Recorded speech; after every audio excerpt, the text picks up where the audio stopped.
Yo, what's going on, guys? Last video until probably 5:30. GZTV here. We're back. We have the Misery review, a movie that dropped in 1990. Came out about 32 years ago. Pretty critically acclaimed movie. I figured I'd check it out. I don't think I've seen it before. I might have, maybe on accident, just watching TV. I'm not sure, but we're going to go through the plot and we're going to go through the critical reception. So, yeah. Famed novelist Paul Sheldon is the author of a successful series of Victorian romance novels featuring a character named Misery Chastain. So that's kind of like the main character. That's kind of like co-main characters in this episode, or sorry, not episode, in this movie. Like once you get to him, the part. Wanting to focus on more serious stories, he writes a manuscript for a new novel that he hopes will launch his post-Misery career. He kind of wants to like move on from this like Misery series, and a thing you can kind of interpret from this movie as an audience is, it's based on the book Misery by Stephen King. And it's pretty much like a super fan like confronting an author and like torturing him and like being one of the most extreme fans. And maybe that's something that like Stephen King thinks about every day, like something he's dreamt about, being a famous author and everything. Obviously he's a very secluded person, he's not really out there, but still. While traveling from Silver Creek, Colorado to his home in New York City, Paul is caught in a blizzard and gets into an accident, rendering him unconscious.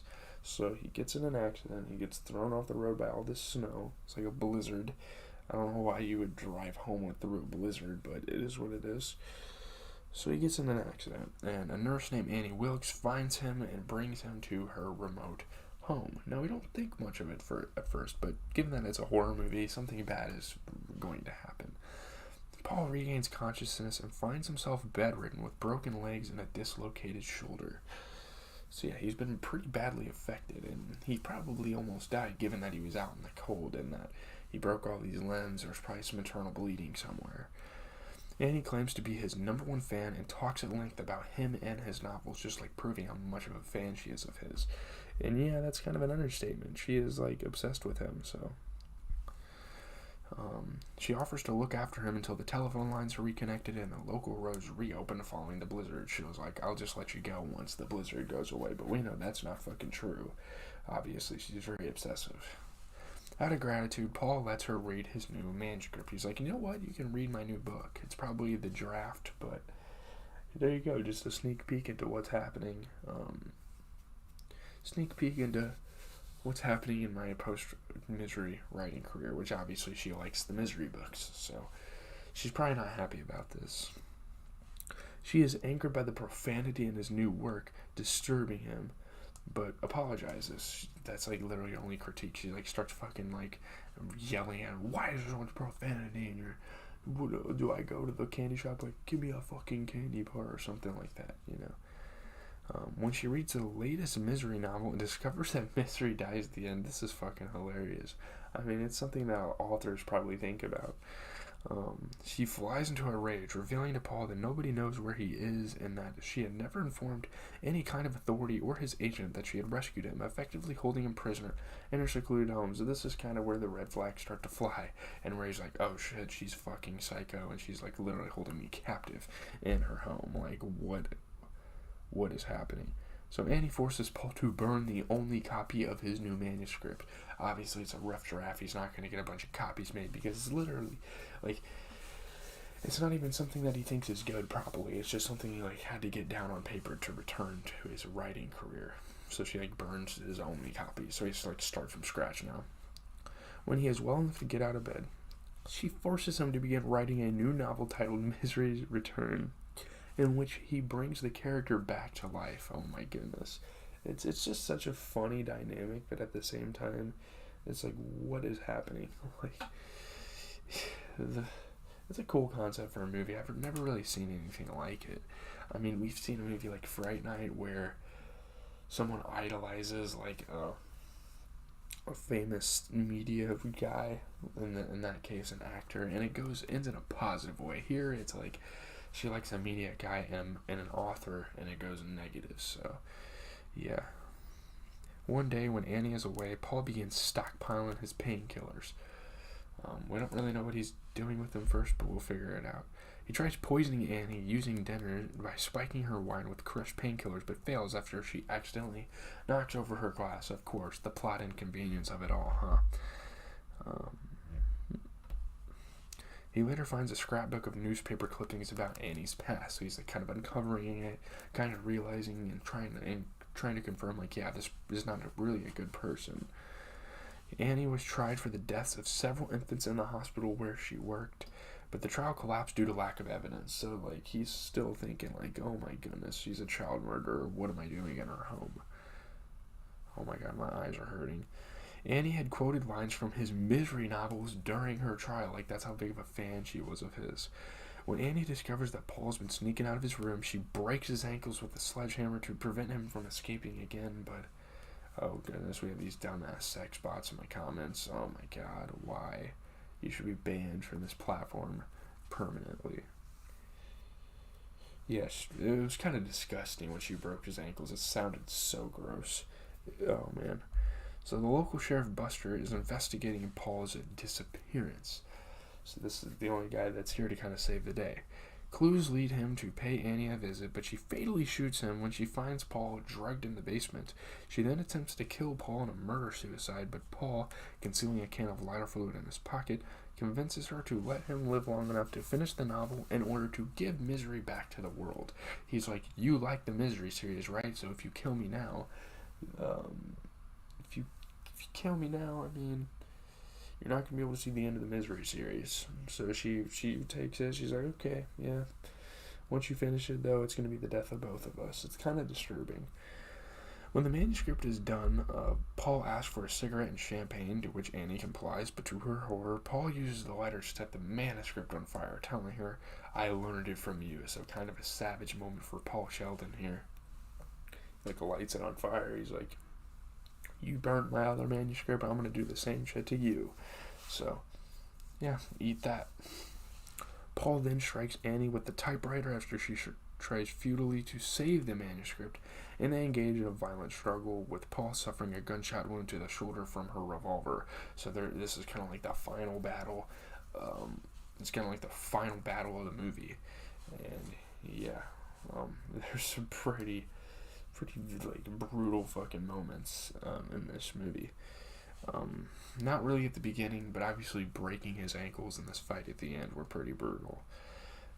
He trips her, causing her to strike her head on the typewriter, then crawls out of the room, but Annie attacks again, so Annie ends up surviving the typewriter blow to the head, which, oh my goodness, it was disgusting. Like, the sound effects were like really effective. Paul grabs a metal doorstop and bashes Annie in the face, finally killing her, so he gets rid of Annie.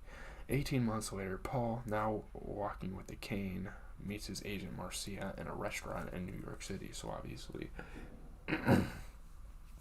he hasn't completely recovered from getting his ankles smashed with a fucking sledgehammer.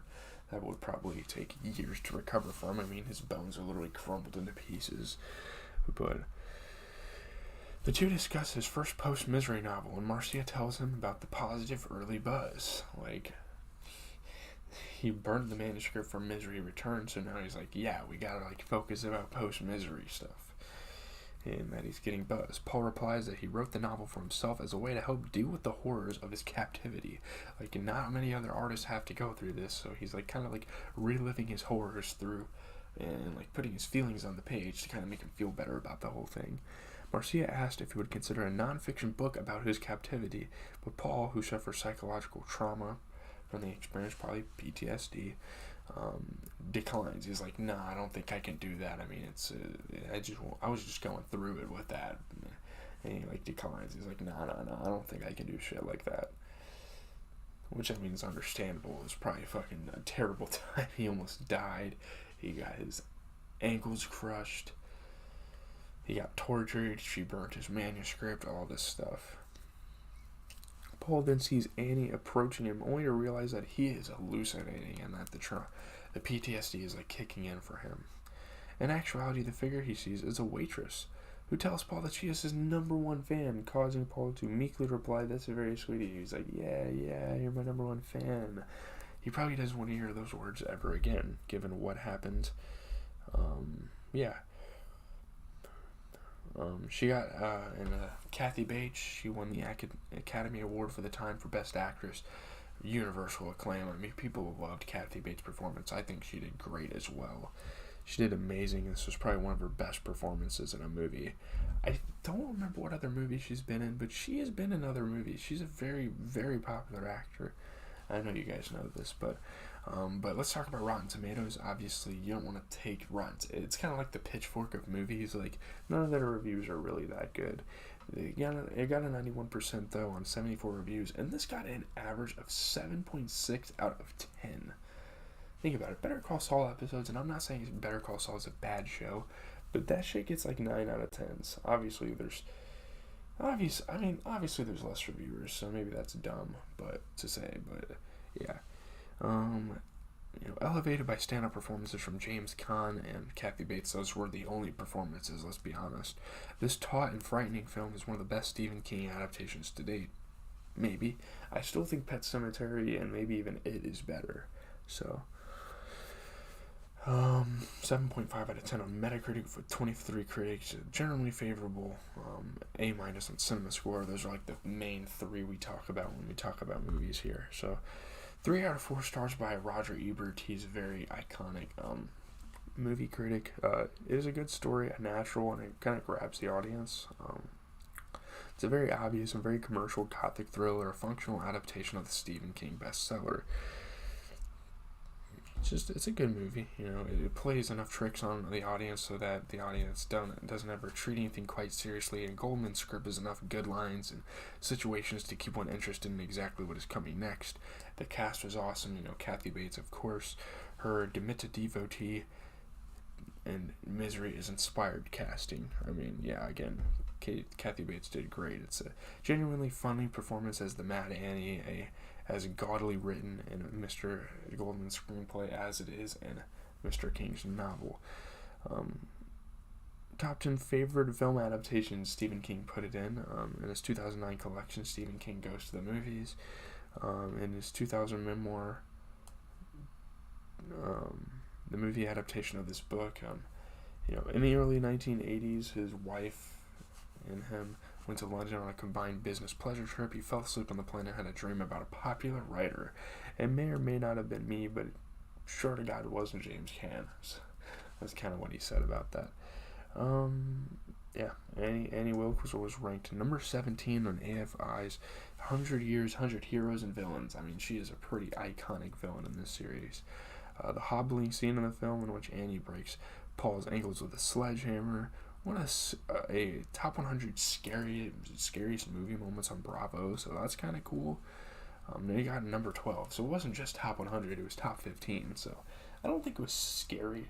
I don't think any part of this movie was necessarily scary, but it was pretty suspenseful as you're kind of waiting to see what exactly Annie is going to do to Paul.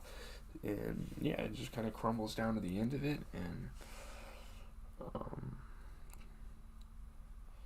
this is top 5 for Bloody Disgusting. In 2009, they ranked this top 5 for their 10 claustrophobic horror movie films. It is very, very hot claustrophobic. Kathy Bates won numerous rewards. Oh man, Kathy Bates went crazy with this movie. She won like 5 awards. So, shout out to Kathy Bates. She's an amazing actress. I don't really have anything else to say. Probably at about 5:30 before basketball starts, I'm going to be making a Grammy rant video because you guys know that the Grammys never get shit right. So I gotta talk about it. I gotta address it. But I don't have anything else to say. NBA recap comes later tonight. I don't think I'm going to be doing streams this week. I just kind of want to enjoy my week. I got to study for physics tonight. I got to do a physics problem tomorrow, and that's probably about it for this week. Damn, I got to fucking drive back on Friday. I hate driving, but leave a like, comment, and subscribe. Jesus TV as always. I got to get gas tomorrow. Sorry, intrusive thoughts.